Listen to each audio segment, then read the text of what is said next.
Hey Raj, we are back with the third episode, guys. So today we are going to deep dive into our favorite way of making online income and starting an online business. In the last podcast episode, we discussed the five different ways and a few extra additional bonus ways that you can look at creating online income or starting an online business.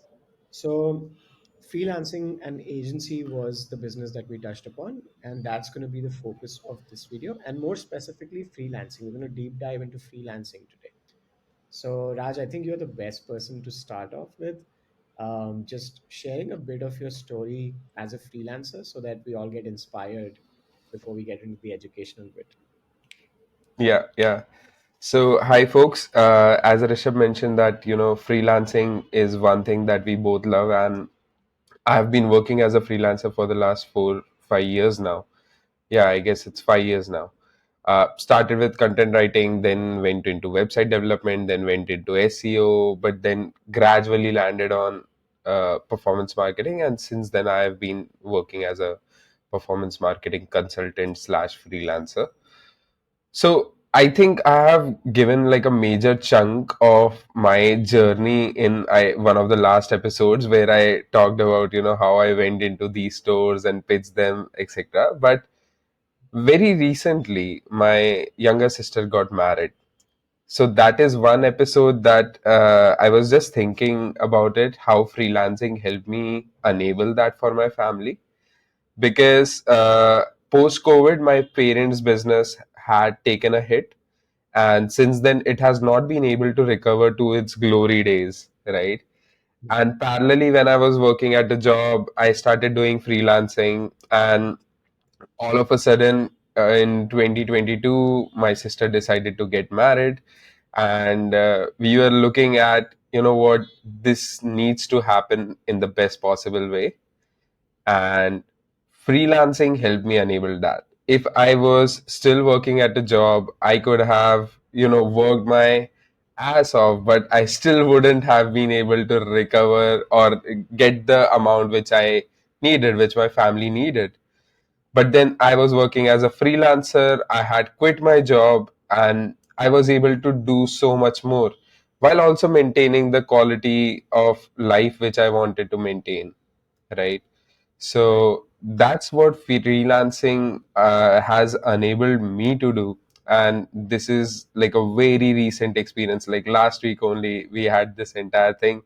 And I was just thinking about this thought, how freelancing has helped me do everything that I wanted to do so far.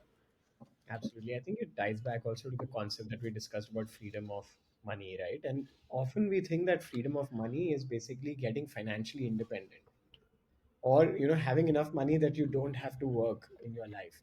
But actually, freedom of money also means, to have these small milestones and be able to do them well. Like, for example, you said about the wedding, it's a small milestone. It's not like, okay, now I have so much money, I don't want to work in my life a day again. But it's more like I have that kind of money that I can go all in on this milestone, which is such an important milestone of my life. And that's one way that this freedom comes, which, as you mentioned, with a job, there was actually this interesting data point that I want to share, um, which I was discussing with a few freelancers. And we were talking about if someone is making 50,000 rupees in a job per month, given all the distractions and all of the wastage of time and energy that you have in a job, you could actually replace it with four freelancing clients that pay you 50,000 rupees each and end up with 2 lakh rupees a month with the same amount of skill that you were spending on that 50,000 rupees wala job, right? So you Yeah. basically 4x your income. And I know that, fundamentally we had to start this conversation with skill, but I'm just taking a detour and I will come back to skill to say that no one has zero skill. Everyone has some skill. If you're listening to this podcast, you're probably, skilled enough to have been able to find this podcast on YouTube and be listening to it and probably be even in a job, which means that you already have some sort of skill. So even if at a 50,000 level, you could basically be someone who's potentially making 2 lakhs. So your net worth is already worth of that amount. And it's not like you'll have to look for a template to develop a sales skill or a marketing skill or become a video editor before you could even start doing something. So that's one thing that I think that is a slight confusion that people have, that they think that they're all at zero when it comes to freelancing. But they're doing pretty well in their jobs, which they're contributing to and definitely creating value, which is why they're still in the job. Yeah. So basically, your employer is your client as of now, and you can, if you change that mindset, and if you come to a freelancing mindset, that means you are having one client today, and that one client you are dedicatedly working for them. Freelancing is just using that same experience, using that same delivery that you do for this one client, which is your employer, and do it for other people as well, right? Yeah, So that's what, Rishabh, when you mentioned that all this time which is there. So I remember when I was at a full time job, you had to log into at a certain hour. There was a time tracker which had to be followed. Every client's meeting, irrespective of the task, needs to be discussed or not. The meeting is scheduled, and the meeting usually did happen, right? Even if the discussions were repetitive. Apart from that, there are so many things that you as an individual can take decision on. So for example, when I was at my job, all the reports and all the data points had to be updated manually because there was no tool available, right? right, We Before our weekly meetings, I guess 2 hours used to just go away, getting data from this table, that table, and fixing the report, right? right, As a freelancer, if you are earning a certain amount, then you can invest and free that time. Like you yourself can take a call. And this is how you save time. And you may be thinking that, you know what, I barely can serve this one employer that I have. But it's not really that. The time that you free up from everything, maybe you're going to office, you're coming back from office, everything, it adds up and you will be able to add more clients without compromising the delivery. right. This is, I think, a good use case for someone, let's say, who's in a job which, of course, needs some sort of skill and then is able to replicate that skill to serve clients. And I think one thing that I wanted to add on there is that think of freelancing as you are selling outcomes, right? So you are telling clients that these are the outcomes slash deliverables that I will be working on. So let's take an example of a video editor who edits 4 videos a month. So that's an outcome. Okay, I edit 4 videos a month and maybe a few shorts every month for your YouTube channel, and I'm going to charge 50,000 rupees a month, right? So that's the retainer.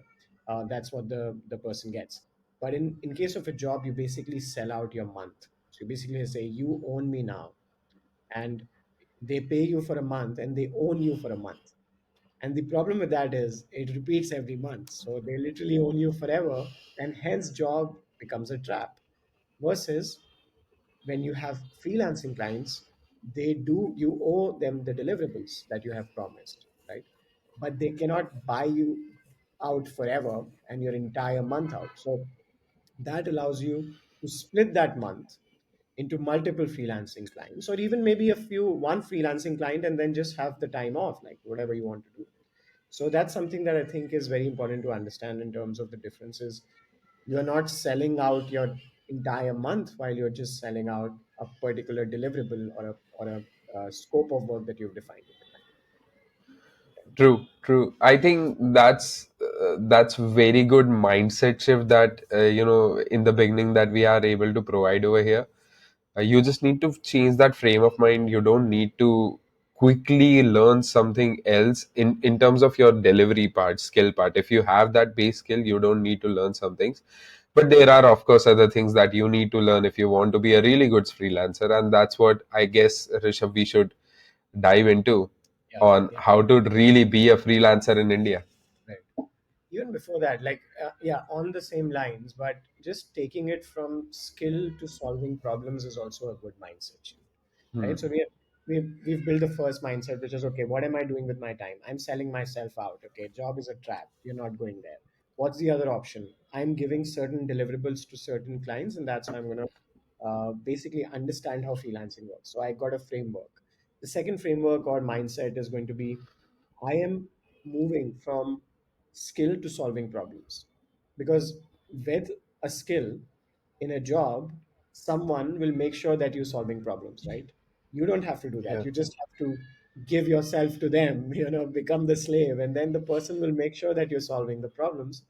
But as a freelancer, you'll have to think of solving problems for yourself. So you'll have to now turn that skill into solutions to problems for a person or a business or a customer, right? That's one shift that I've seen. Some freelancers are not able to make that. So I've spoken to freelancers who come on a call with me and say, I am very good at XYZ. All right, I understand you're very good at this. This is my business problem. How can you solve that with that skill? So how do you solve Hmm. equation is something that they are not able to understand. I got recently on a call with a person who manages LinkedIn. Okay, so she manages LinkedIn for busy entrepreneurs, CEOs, etc., who don't have time. And she kept talking about that, she manages LinkedIn, she creates content strategy for LinkedIn, blah, blah, blah. My question repeatedly was, here's my LinkedIn profile. What can you do for me? Right? Hmm. Hmm. Could not get an answer out of her. I really wanted to give her work, not for me, but for a friend. But I kept asking her, what can you do? Give me an example. This is my LinkedIn profile. But her perspective was, this is my skill. This is my skill. This is my skill. Okay, it's great. This is your skill. But my problem is, okay, I have a lot to do on my plate. You should come and say, I see your LinkedIn, I see the content you're producing. I'm going to make it 10 times more engaging and I'm going to post all of it. I'm going to manage the calendar. I'm going to just send it to you once a week in one Google Sheet. You just have to see it once, review it, and everything else I'll take care of. That's what I was expecting from the call. So that's a solution to my problem. While saying that I manage LinkedIn for entrepreneurs is not a solution for my problem, that's her skill. So Hmm. going from this skill to the solution of the problem, right? So if you keep saying I'm really good at managing Facebook ads, okay, that's your skill. If you come to me and say right now you're doing 2x ROAS, I'm going to get you to 4x ROAS. That's the solution to my problem. Or my problem could be I'm not able to scale. If I increase ad spends, my results dip. And you say, no, I'm going to solve that problem for you. I'm going to scale you profitably is much closer to the heart of the problem that you're solving versus saying, I'm really good at meta. I know all of the features inside the dashboard. Correct, correct, correct. No, that's very interesting. And this is how, I mean, I've been in the job, I've been in the freelancing game for almost equal amount of time now. I'm like 1 year ahead in freelancing. But the way you mentioned this is something that I can relate to in different aspects of my life. When I was doing a job, it was more about, you know what, I'm going to be here for 8 hours, right? So Yeah, I have to do certain things. While if I am as a freelancer, then as you mentioned, I have to produce the solution. right, That solution can be delivered in 1 hour, 1 day, 1 week, 1 month, depending on your own skill. If you become really good at that skill, you can decrease the time frame and maybe add another client over there, right? Or maybe hire somebody and give them the work. Then you are moving towards establishing a firm kind of a thing. But that journey start ideally, if you're in the service business, ideally starts as a freelancer correct, and then you expand. So this is very beautiful that you mentioned this, that solution is the main thing that you offer, not your time. right. Because look at this, right? We are doing YouTube. I have another YouTube channel, which is my personal channel. You always get these messages about, I'm really good at editing videos, versus someone coming to one of my videos and saying, hey, this thumbnail could be improved by doing this and this, and that should improve your CTRs, and hence your YouTube channel will do better. He's solving a problem for me. Versus someone who's saying, I'm very good at editing thumbnails. It's his Yeah. skill. Okay, that's great. Now he's leaving the job to me to think about how I should position him and solve my problem, right? So now this mindset, I think, is a good one to start with. If you were to start freelancing, like you said, in India, how do you start freelancing in India? I always say, Raj, that the best thing that you can do is ignore all of the noise about sales and high ticket size and people making crores of rupees or lakhs of rupees a month by freelancing, and just think about how can you get one client or one business to work with. Like, just laser focus on that, whether it's a 25,000 rupees, whether it's a 50,000 rupees, whether it's a free, which gives you a solid case study.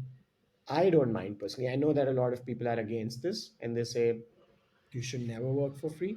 I think initially, if you have to do it to build a solid case study and the person is respectful of you, then you should do it. Because the first client, I think, is a personal MBA. That's your education. That's how you will learn how to run a freelancing business, because freelancing is not a job, it's a business. Like I said, in a job you don't have to think about the problem that you're solving, you don't even have to know what problem you're solving, as long as you're sitting there and doing whatever your boss says, right? So Correct. you have to do is get land your first client, and your goal should be to convert it into a case study, because a case study is a resume of a freelancer, right? The first client is your education, and the output of that is a case study, which is your resume. So when you go to university, let's say you do an MBA, which I'm sure both of us are not very fond of MBA. But if someone does an MBA, that's their education. And then they say, okay, I'm MBA from blah, blah, blah. That's their resume. With the freelancing, your first client is your education. And then what you get out of it is your resume. And the best part, the difference between these two is, of course, you have to pay shitloads of money for the MBA, but you get money from a freelancing client for your education, which is why smart people would probably pick the second option. So, what are your thoughts on this? And I know that you've basically walked into a pet store and got your first client like that. But is this a good way to approach this? This a good way to start? And then, if yes, then we can discuss about what are the ways that you can get your first Yes, yes, yes, definitely. I mean, the way you put it is exactly what I did personally.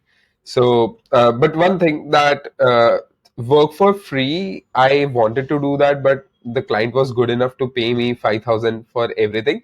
But client. what I did, because I really wanted to learn how performance marketing and advertising works, like Facebook ad works, what I did was I told my client, the pet shop owner, that you know what, I will invest this 5,000 that you're giving me on the ads. So Mm. in that way, I was able to build that up, right? So the mindset is the same, that initially you have to be a learner. And probably if you're at a job and you're, let's say you are a senior executive of SEO or something like that, you already know how things work, right? Right, So getting your first client and delivering for them will come like will come at a shorter span of time, right? right. So you may think that you know what, my job is paying me this and I'm working four clients. If I divide it by four, I'm one client should pay me at least this amount. These are all mental calculations that you can do, but ideally they are clients of the place where you are working for. They are not your clients as of now. So you can take that learning, you can definitely show it, but you cannot market yourself with it, right? So Mm. ideally get something that you can then market yourself with, and that is what a case study will work for, right? Right. You can charge very low amount to the client, you can work for free. These are multiple options. Personally, I like to charge some amount. I'm not talking about like 20, 30, 40,000 crazy amount, but I'm talking about like 5,000 or something. Because then what happened with me was, once I charged that amount, I felt more responsible, that you know what, I am taking somebody's money, I have to deliver that value 100%, right? In job you don't have that that kind of a pressure. You only have the pressure of working on the accounts. You are not thinking about, you know what, if this happens the client will go away, this happens client will go away. No, you will get your payroll. If client is unhappy with you, you probably will be moved to another project and somebody else will be given that project, right? Right. But over here, once you are dealing face to face with a client, you are having that mindset, you are having that pressure. So if you get the taste of it from your first client, that's really really good. And now coming on to, you know, how to get this first client, like the mystery question to That I start the do, domino fall. on that question, I do want to tell you the story of how I got my first client as well, because Oh I think yeah, I'd we love did. to know that. I know your story. Yeah. Um, Before that, I just want to clarify one thing on that, since you mentioned that about working for free, right? Just so that everyone knows, we have never hired anyone for free, so it's not something that we like to do. Also, when I say working for free, I actually gave this hack to a freelancer who wanted to get their first client, and they didn't have a budget. They were just basically launching their website. So I told him to partner with the domain provider that they were registering the website domain name on, and the hosting provider and the tools that they were going to use, and get affiliate income from all of those places, which basically became an income to refer the client to this. And imagine this was 2 years ago, and they're still on the same host. So he's still getting monthly recurring income from those areas. But the point is, Nice. the reason why I say that is because you get momentum when you get a client, right? And sometimes if you're waiting for money, then you might take too long to get momentum. And my fear is that someone might give up in that journey. So it's always better to try to find some alternative hacks or ways to make money. Like I said, affiliate income is a great one. Once you have them on board, let's say even if you're managing ads for them and they don't have a designer, then you can always refer your friend and get a commission out of the friend and so forth. But yeah, that being said, just wanted to clarify that we don't hire freelancers and try to make them work for free. I think wanted to make that as a Yeah, disclaimer. no, no wrong message over here. Yes, don't think about that. Okay, now I'll tell you my story, because the first client that I got, and this was in 2012, was on a retainer of 50,000 rupees. That was the first client Damn. that 50,000 rupees, the first client. The reason why I don't talk about it too often is because I don't want people to think that they should get a first client, and now it's 2024, so they should be getting a few lakh rupees as a first client, because the market has not changed much, to be very honest. And I was Mm-hmm. very lucky. I was very lucky. So this was a company that was Bangalore based, and they were making flip flops, and they just started these renting these small temporary shops that you have in Forum Mall and Garuda Mall and all of these places, where Mm. you don't even have to buy the plot or rent the plot. You could just set up like a flip flop temporary shop, right? Like you could set it up in the common area, right? Okay, a kiosk basically in that mall. It's like a kiosk, Mm. but it's slightly more permanent. Like a kiosk shop in Forum Mall, for example, could only be there for Saturday and Sunday, and then it would go away, right? Hmm. It could be Hmm. something like that. But there are these. They also build these frames around, like these metal Oh, frames. okay. Okay, so it's slightly more permanent than a kiosk, but it's still not a plot. So Hmm. imagine this: you were to, let's say you are a builder, and you have bought a unit of a shop, and you give it for rent to, let's say, Flying Machine. Now the Flying Machine puts up the shop there; they pay monthly rent. Versus a kiosk is more like, okay, I'm going to put it there for a week or a weekend and go away. But as a builder, what you decide is one of your units is empty, and then you put these metal frames, split it into two or three different units, Hmm. give that for temporary rent. So that's the Right. kind of model that they had. So it was cheap for them, like the expenses are not much. But they were making flip flops, beautiful ones. The reason I'm not mentioning the name of the client is because we didn't end up in a very good situation eventually, because they did not pay me for a few months, right? Okay. And that's where I started learning about how to, which we can cover in the podcast as well, is how to protect myself with advance payments and proper invoicing and agreements and so forth. But that time, I was just out of college, not even finished college properly, and just started freelancing, and I didn't know anything. I didn't know any better. But yeah, I did close them for 50,000 rupees. And the way that I closed them was, again, solving the problem and not going that, I can do this, I can do that. Facebook and all these platforms were essentially all reliant on just organic marketing, right? You had to just make Hmm. posts and make it posted on the page. Ads were not a thing. SEO was typically all digital marketing was equal to SEO at that point of time. But for a flip flop brand, I told them what's important is to have good engagement on social media. And that's the problem that I can solve with you. And I have a creative guy with me, and we both work together. And that was it. There was no agency, there was no business at that point of time, but it was me. And I had a friend who I knew was very good with visuals and designs. Hmm. And I told them, and I pitched them. I actually proposed them 50,000, and I didn't negotiate at all. And they agreed. So they were opening three new stores in three different new malls in Bangalore. So they did have the budget clearly, and And then I actually pitched them as an agency. I said I have an agency, and they said, "What's the name of the agency?" And I got back home and I was literally thinking about what's the name of the agency, right? I somehow changed that question up, and then the next day I told them, this is the agency, blah blah blah.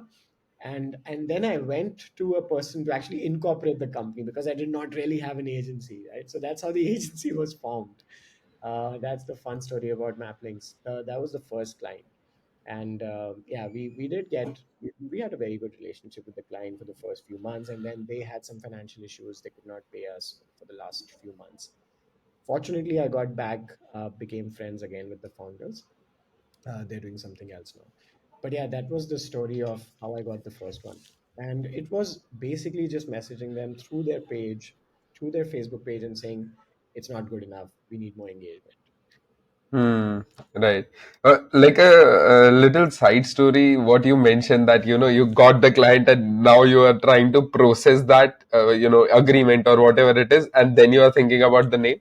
That's exactly what happened with me as well. So when I got the client, they asked me to share a proposal. I didn't know what to mention on the proposal, the name. Yeah. And what happened was my partner, she was basically thinking of multiple names, and she had a pen in her hand, and something struck on that pen, and she looked at it. The refill, it was a transparent pen. The refill said Blue Dream, and we were like, okay, you know what, Blue Dream Marketing Solutions, that's the name, go ahead. What's in the name, right? It doesn't matter. So Yeah, this is one thing that I realized is often we would spend a lot of time in unnecessary things. Like someone sitting and thinking, I'm going to start a business, I'm going to call it a company. Then for 1 week, they're thinking what the name should be. Then 1 week, they're thinking what the logo should be. Get your first client. That's it, right? The client will give you assignments. The client will tell you to find a name. The client will give you all of those tasks. yeah, Which brings me to one very important point, which is we had a hard time, right? But I mean, imagine people who are starting today, they have so many tools at their disposal. They have AI, right? Like we never had AI. If now someone had to make a proposal and they did not know, they would just use AI to make a proposal. But at our point of time, we used to go to some doc template website and have to sign up there to copy a template and then make a copy and then enter those. If someone is still doing yeah. that, they are living old school. They're living under a rock. But that's not how it's done anyway. Now you just have a prompt and you get the proposal back from the prompt. And Gemini now can even convert it into a doc and design it for you, and Canva can Hmm. send in a nice PDF. So we didn't have all of that, right? We had to do basically everything ourselves. And I still remember when I was incorporating the company, it was a very new experience for me because all of those legal things. And now you could basically just churn out all of these legal templates and documents with AI. So yeah, a lot of wastage that we had will not Hmm. happen anymore. So the important point that I'm coming to basically here is that now is the best time to start, right? Like this, it has never been as good as it is now. Yeah, yeah, honestly. Now, again, you know what? Coming to the question of how to get your first client, right? Yeah, So, yeah, one thing that I always recommend everyone, personally, that's what I did. So, Pet Store is one outreach, my first outreach client. But at the same time, before that, I had the client of my father's friend. He wanted a website, yeah, right? So I think I have mentioned it in one of the old podcasts. So he was essentially the first client, like for website development. yeah, And what I did was I reached out to people that I knew in my network that were related to business or may require some sort of a digital marketing. My partners did that too. So I was able to get my friend's father's website for his factory. My friend's friend had a kitchen store, so we were able to get that project. Then, we got comfortable and we were able to approach that pet store as well, right? right, Similarly, this is one simple tactic that I have shared with people in our cohort as well, performance marketing cohort. And Pawan was able to land a wedding client. because one of his friend had a wedding business, and he reached out to him saying that, you know what, I'm doing performance marketing cohort at GrowthGrad. This is what I'm learning. I would like to apply this learning for your business. And he's still working with them. And our cohort got over almost like 3-4 months ago, right? Yeah, Siddhika absolutely. did the same. Same thing with Rahul as well. Rahul was in my growth hacking cohort. Yeah, This is just like so overlooked that you could literally pick up 100 people from your WhatsApp, start messaging them what you're starting, what you can do.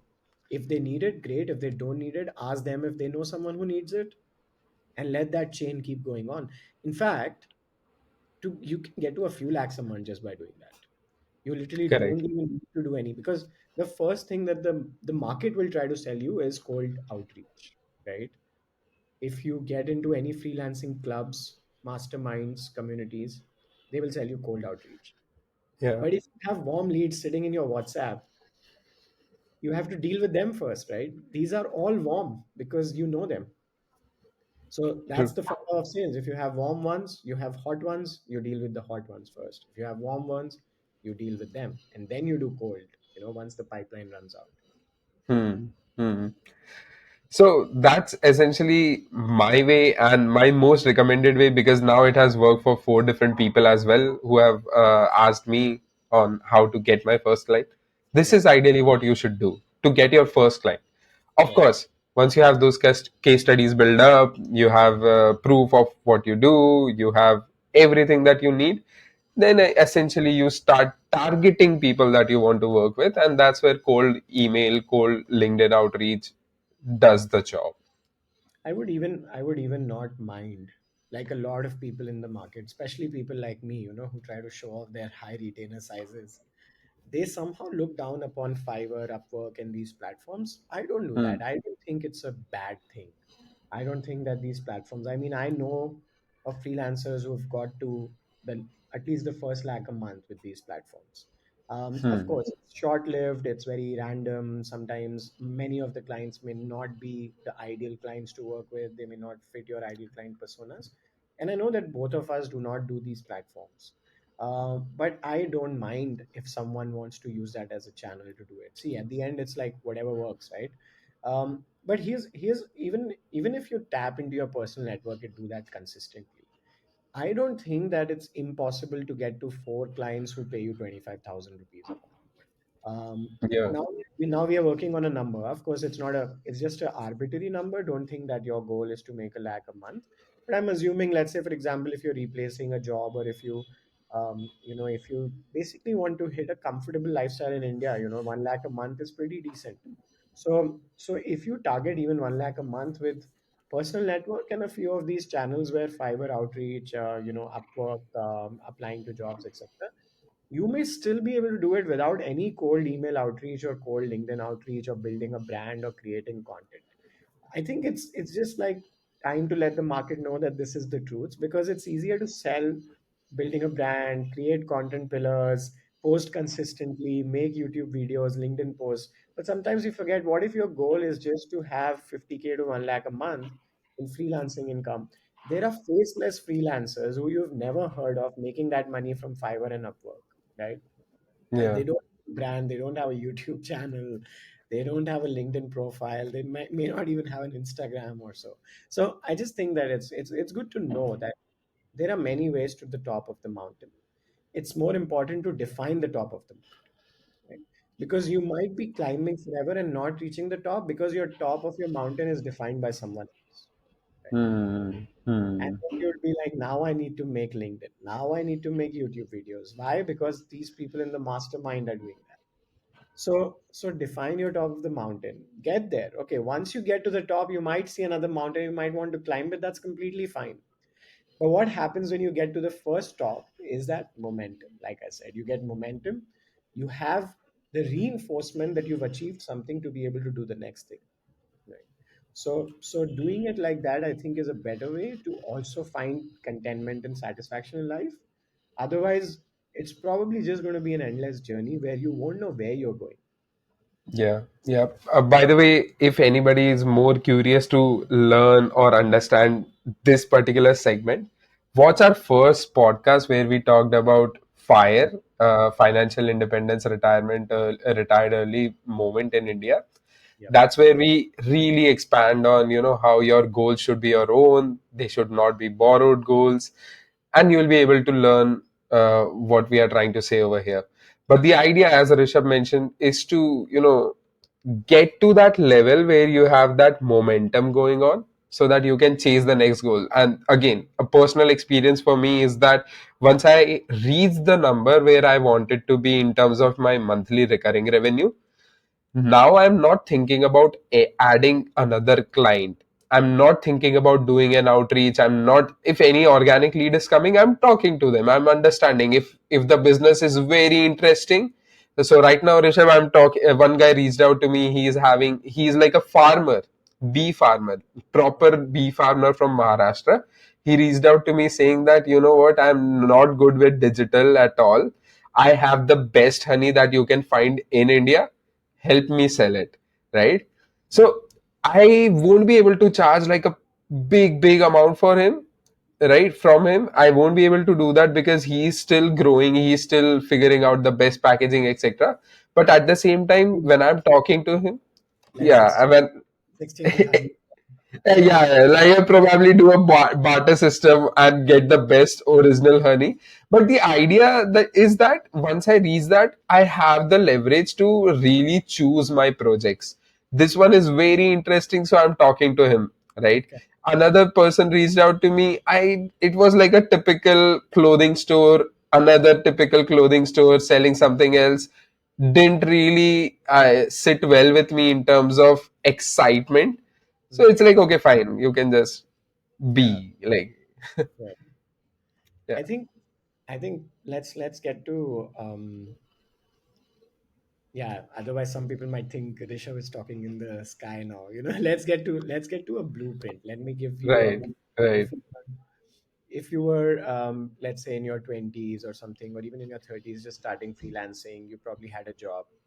What is a blueprint that you could use? So I'm going to combine the ideas that we both discussed and let me know if you want to add something to it. The first big bucket, right, would be to leverage your network. That's one bucket that we all agree that we need to start with, right?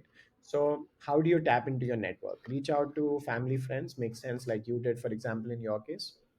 But also reach out to, if you probably had a job or still have a job, reach out to your colleagues as well, right? And you might even know some people who have some side hustles in your job who might need your services as well. Another thing that I think you could do, let's say you're sitting in Bangalore, there's a event happening in Kormangla, there are some business owners coming to the event, there's some startups coming to the event. Go and attend the event, say hi to people, give your advise on a few things of what you think about. Just share your thoughts about what you think about what they're doing. Maybe you just find it interesting and you want to engage somehow with these people. Say that. Maybe there's an online community that you could join. Like we run GrowthGrad, where we have a lot of business owners, we have freelancers as well. Connect with people, get on a call with them. Go on LinkedIn, right? On LinkedIn, I see there are a lot of people who basically put a calendar link on their profile who may be business owners. Just book a call with them. If they're open to a free call, maybe they're just open to discussions, maybe they're just open to networking. Go there. And then once you're in the call, you'll be able to see how you can help them. So those would be good ways to actually leverage your network, or even a few people outside of your network. I'm not saying this is a cold outreach, but rather a warm greeting that you can give them, that, hey, I'm starting this business, and I would love to know if I can be of any help. And Raj, you'll be surprised. I mean, you will not be surprised, but someone starting out will be surprised of how helpful people are in the ecosystem, right? If someone like Rahul was from my cohort, but there was another guy who reached out to me recently who's just starting freelancing. And I was literally thinking in my brain, how can I give him some work? Right.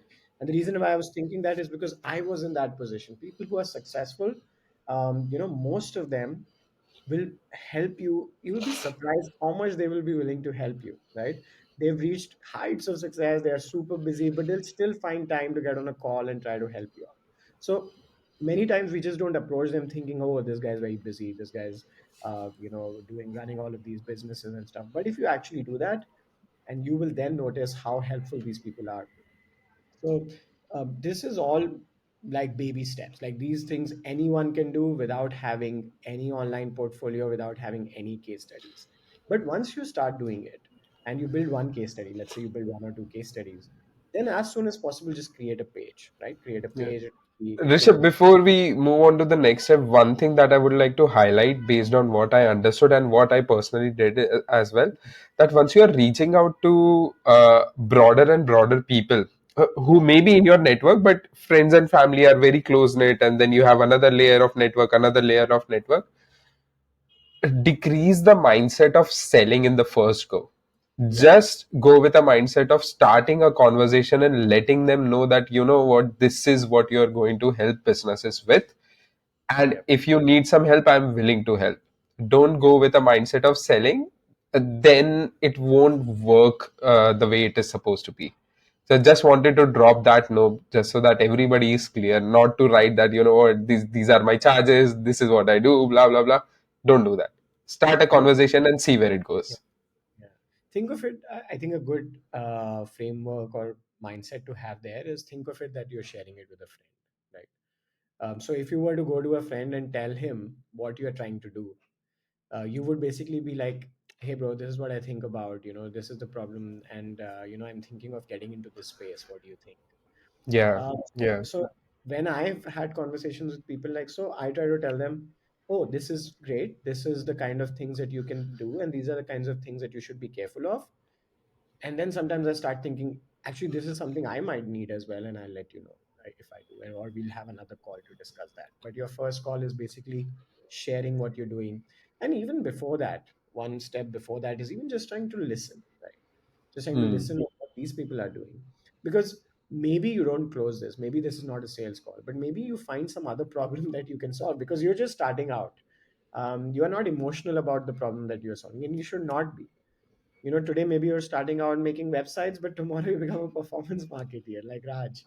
So don't get too emotional about this is the thing that I'm going to do and I'm going to become the best at this, because YouTube can have that impact on you, right? It can make you uh, really, really blindsided to think Hmm. of, because many people on YouTube are talking about just do one thing really, really well. But you forget that first you have to experiment with a few things, and then you can do one thing once you've decided, okay, this is what I'm able to get the best results for. Let's say now you're able to get on these calls or you're able to tap into your network in one of those ways that we discussed. Maybe it's offline events, online events, forums, discussions, directories, communities, all of these ways, or even just your family, friends, colleagues. You've got even one case study. I think it's very important to then showcase it, because that last week I was having a call with this lady who said, I've done a lot of work, but I have not documented it anywhere, right? And my belief is you have one case study, you document it as soon as possible. It's very Hmm. different if you tell me on a WhatsApp message, I've done blah, blah, blah, blah, blah, versus you say, I have a case study. Here's the case study. Please go through it. Case studies are so useful for business owners because once they see the case study, they're able to find patterns of what are the things that you can solve for them, right? Hmm. Whether Hmm. it's a simple page like an about page, whether it's a LinkedIn profile, whether it's a blog, don't get too crazy about, starting coding like the most beautiful website in the world. Just make a simple pull up a WordPress theme, whatever you like, and just make a page and showcase your case study and expertise there. Just Correct, put correct, correct. So so have once I reached a certain level, right, I developed my own personal website, which is rajvasani.com. It is now yet to be updated.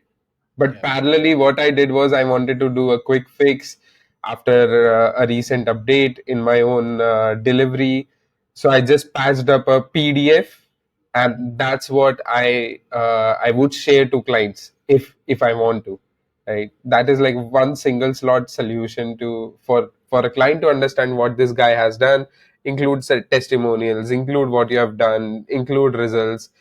A 15 pager PDF, like in PPT format, should not be a big deal. even we ran the performance marketing cohort on a PDF, so there was no Oh landing yeah. page cohort. It's just, see, what the means of achieving something are not that important. What's important is that you're able to put the message across. So a lot of people stressing about, if you have to become a freelancer, you need to have the most beautiful website in the world. That's not true, right? You Hmm. may not even have a website. But on the point of having your own personal domain, I think that's something that everyone should reserve just for themselves, whether they're a freelancer or not. just having your own domain, whether you build a website or not today, it's fine. Like I have my domain, right? I have rishabdev.com. I have the short one, which is rishdev.com. I have my daughter's name, domain name already got. So I think having that domain name just as a place where you could document things about your journey, like the key milestones, highlights, it's going to be a much better way of documenting things anywhere else because this is your own personal domain. And keeping that even as a vanity, just having your name reserved is like a good thing, I think, to have. And especially if you get into freelancing, you can then showcase your work there.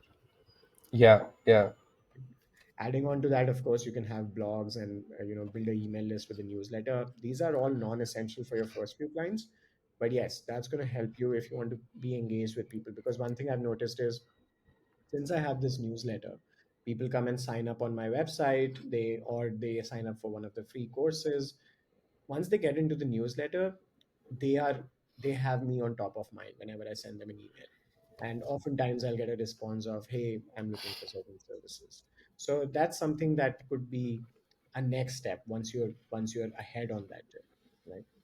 yeah, yeah, So so that's the second bucket, of course, branding and content. Now this is a slightly higher level. Now get back down a little bit. Let's talk about actively looking for people who need your work.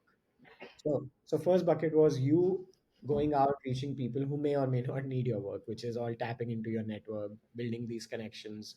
The second one is more of building a little bit of a content and branding where people could eventually search and find you if they're looking for something, or you could just share it with people as a proof of work. But what about actively looking for projects or retainers where, you know, I think that includes some of these marketplaces like Upwork, Fiverr, Freelancer, etc. Cold email outreach becomes one thing where you are trying to get to people who may be looking for something like you by actually defining mm, some filters of their business, etc.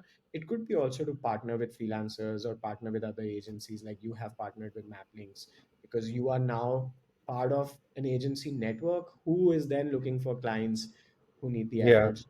You're sort of using an OPN growth hack, as I would call it, yeah, yeah, tapping the people's networks. And then you could also be basically posting about if you're looking for something, making a yeah. LinkedIn. Like Yeah, LinkedIn post is there. Then earlier I used to do that. I have not done it since some time now. But Facebook groups of particular niche, so realtors in US or e-com store owners or something like that, that becomes really good. Apart yeah, from that, Reddit is like the place to go. Now even Reddit is now getting filled with a lot of service providers rather than actual people. yeah, So Reddit used to be one such place, and it's still one such place. If you keep answering, you will start getting recognized. right. Apart from that, I personally like this one more thing, but there is a lot of effort to find its Slack channels. So there are a lot of Slack channels of marketers and entrepreneurs that are out there. It's very hard to find the good ones. But once you're over there, there are different channels. Some people list their jobs. And if they are not even listing jobs over there, what you can do is if anybody is having question that you can answer, you can keep providing the value so that whenever there is a message from you next time, people in the Slack community, many people may not message or reply, but they will start reading what you're writing. And that becomes like a very key thing for you to start a conversation in Slack DMs. I've done that, and the clients that I was able to speak to were like pretty great in terms of what they were doing as a business and what they were willing to pay. I would like to recommend a tool here because I was actually looking at it a few months ago. It's called Slowfile, Slofile, and it actually lists more than 1,000 public Slack channels that you can join for free. Some of them could be paid, but yeah, that's a good way to actually find. And I think there are other directories as well Yeah, where you could find these public Slack groups and then again follow the process. The process is very straightforward. Build a relationship, do the outreach, get them on a call. That's it. That's the same process that you have to repeat across different channels, right? yeah, That's with Reddit. I also feel that with Slack, it's a bit more out there, right? Like your profile is out there, you're a real person. Everyone knows who you are, what you do. Many people on Reddit are trying to be anonymous. So Hmm. sometimes I have got one or two people from Reddit, but they really did not want to disclose their identity to me. So one of the clients that I got on Reddit, he reached out to me on LinkedIn. He never told me it's the same guy from Reddit. But after 3 months of working together, he told me, actually, you approached me on Reddit, but I did not want to disclose my identity. So I approached you on LinkedIn. So I'm actually an outreach client, not an inbound client. So you can change it in your CRM. I was like, Oh, okay. nice, nice. Very honest. Yeah. So I mean, of course, we are able to build trust in a few months, and then he's more open to sharing. But yeah, that's the only issue I find with Reddit. Otherwise, yeah, for direct, I think the Slack is a great one. I also feel like searching for specific keywords on X Twitter, or searching on LinkedIn. So you can do Boolean searches, which I did a lot Hmm. on Twitter, where I will be like double quotes looking for and double quotes marketing. And then I would find Hmm. looking for someone in digital marketing, looking for someone in content marketing. And then you can extend that Boolean string by saying looking for and marketing or sales or marketeer or digital or growth hacker, etc. And then you'll find the posts of people who are looking for something like that. And then you can start reaching out to them. Similar thing you can do on LinkedIn. Like you see that I also post often on LinkedIn looking for a video editor, for example, who's a video Yeah, editor, yeah, designer. So you could search that with a Boolean string and be able to get all of the results in one place, and then have a VA or yourself. If you're a freelancer, you could just do it yourself. Just do an outreach to all of those people, so you have a more targeted outreach, right? correct, One of those correct. hacks that people can use. Another one that my friend is actually doing is he has an agency, but he has 5 different Upwork profiles, and he literally hired VA to manage those 5 profiles. He hired the VA from Upwork to manage his Upwork and basically apply to jobs from those 5 profiles, right? Oh, So wow. every profile has limited amount of credit, so that 5 profiles is Correct. multiplied by 5, and the VA is sitting and doing dedicated outreach using AI to write the outreach scripts. He's even developed like a bot, a chat GPT bot that helps you create that outreach script. I think that's a very good hack. So you could Yeah, multiply your outreach with that. You can do a similar thing on Fiverr, you can do a similar thing on freelancer.com. But that's just a way to increase the volume, because volume is what yeah. matters. Yeah, but ideally, I mean, my recommendation would be if you're testing one thing, then just test it Yeah. thoroughly, right? Correct. Don't go with like today Facebook, tomorrow Reddit, day after tomorrow Slack. Then you won't be able to find the result, because results will happen everywhere. What we are talking about broadly talks about adding value. So if you're adding one value one day on one channel, right, that will compound over a period of time. Yeah. Compared to, today I'm going to post on Facebook, tomorrow I'm going to post on Slack. No, you're talking about building a relationship with that Correct. community, with that group, with that, even in cold outreach, you need to follow up with people. You can't just be like, okay, I've sent an email, shared an email, and the reply will come or the reply won't come. No, you if you follow up, only then you will be able to find some replies. So stick to one channel that you like, test multiple things, and then if you are thoroughly convinced that, you know what, I have given everything to this, it is not working, make a switch. Fine, no problem. I'm smiling because I like this role reversal. Like when I'm going too much into the sand, you're pulling me to the clouds. Which is what usually my job is. But yeah, once I get into the hacks, I get a little bit more excited. But Yeah, yeah, remembering remembering old times. Um, Obviously, these things are not what we use today for the agency. We use a lot of cold email outreach, and we are starting to do LinkedIn outreach as well.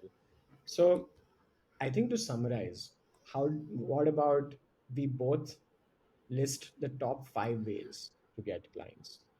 Because that seems to be the biggest question on the internet, right? We've discussed yeah. many ways. I'm sure it's more than 5. So you tell me your top 5, or let's do 3 and make it even more challenging. It's easier to tell 5 than 3, because we've already told a lot. So you tell me, like, what would be your top 3 picks we are assuming someone who has one or two clients and is looking for more clients. They got one or two of their first clients from their network that we've already covered. So, what would be the three ways to get clients that are probably more scalable and that they could continue? Because with tapping into the network, it's going to end at certain period of time, right? Correct. Tell me your top three. I'll tell mine. Yeah. So first, I would get into a consistent habit of creation, content creation, because that will give me exposure to everybody that is there in my existing network. But then my next step would be doing cold outreach, either on LinkedIn or either on email. But the best part is that I've already started creating content, putting myself out there. Even if this guy, before getting on a call with me, he's impressed by my message, what I've written, he's now going on Google, typing Raj Vasani. He's able to get a website, he's able to get some content which is there on the internet, which reinforces my expertise in my domain, right? So I would start with content creation. Parallelly, I would start doing outreach, and I would prefer LinkedIn because it requires mm, like no technical setup. You can create content on LinkedIn and you can reach out on LinkedIn, so that if anybody is impressed, they can just click on the link and your profile is there, right? Your engagement is there. They don't have to go through any third software. Post this, I would ideally get into, I don't know how efficient that is today, but still Facebook groups, right? Facebook groups was the thing for me to fetch clients whenever I wanted. I was very active. Unfortunately, that Facebook profile is banned now due to some reasons. But I was very active. I got on calls with people from Europe, US, UK, everywhere. I had that global exposure, and I was able to do really well. So that is one approach that I would start with. I would add inputs on all of those before I start. So, one thing is about content creation. That is beautiful that, on LinkedIn, you could literally do both. The only tip I would add is create content documenting your work versus Hmm.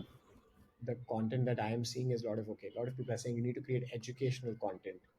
So what people are doing is they are using AI to create these how-tos and tutorials and then just posting it. It's just not new for me.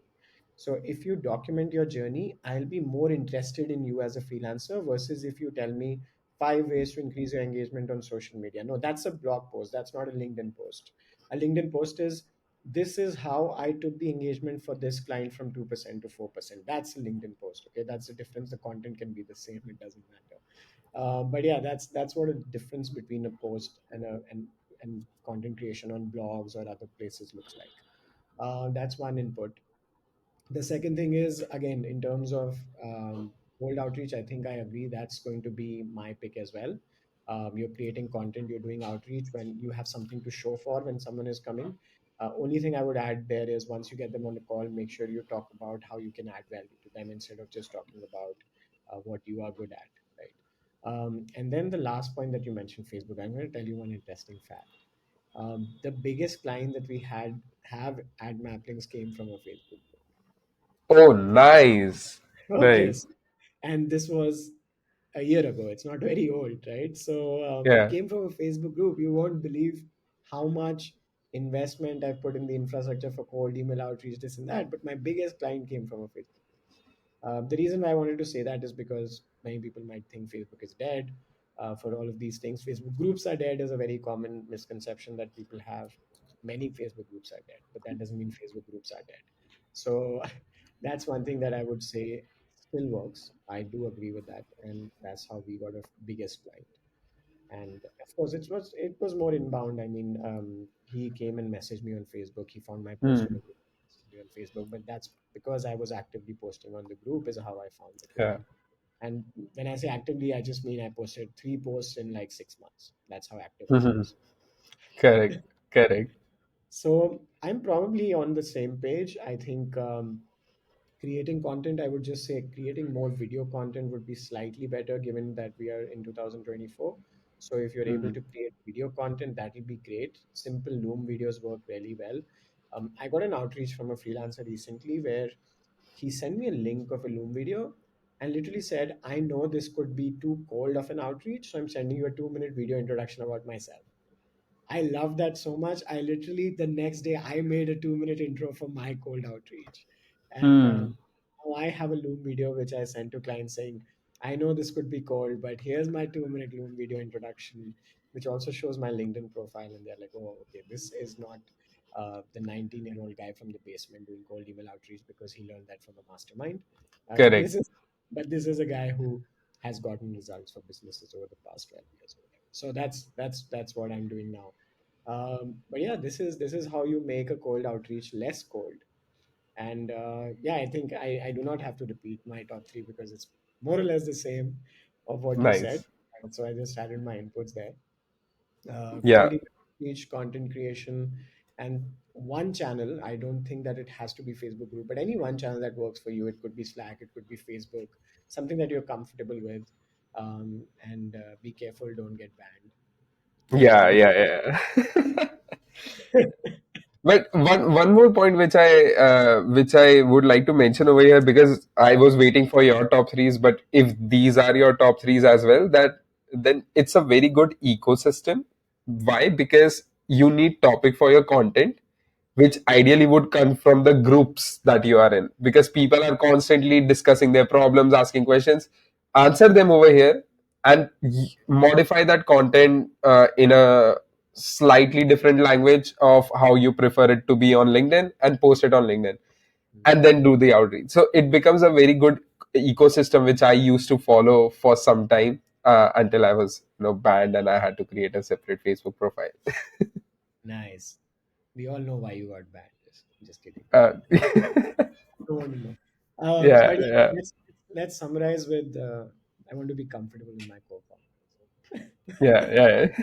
Let's And summarize that with was the affiliate marketing era. So that's about it. I have so I am a little bit older than you, right? So I Yeah. got from Yahoo Messenger for similar reasons. But yeah, we had different channels back then.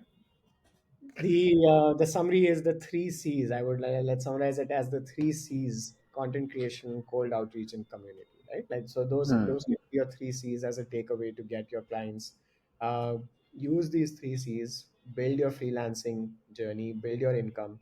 And hope you had a lot of learnings from this podcast.